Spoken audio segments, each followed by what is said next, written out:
Ang ulam namin ay malunggay na may tulya.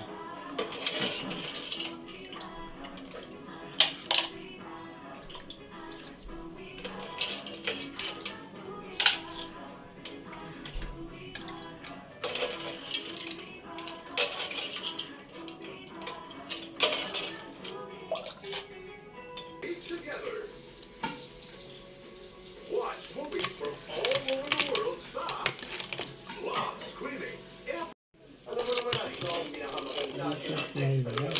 is my lunch. Tulya.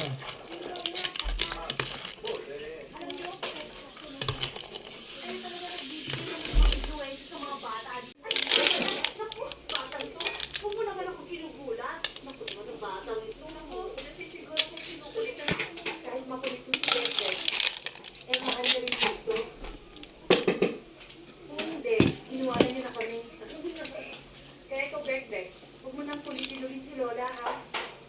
Opo, ate, kung paman, next month, hindi ko nagugulatin ng malaki, konti na lang. Konti lang. Panama yan, ha? Alam ko naman mabait ng bata, di ba? Pag natutulog. Tika nga. Kaya, doon ka muna sa kwarto, ha? Opo. Office muna sa atin. Ay, nahulog.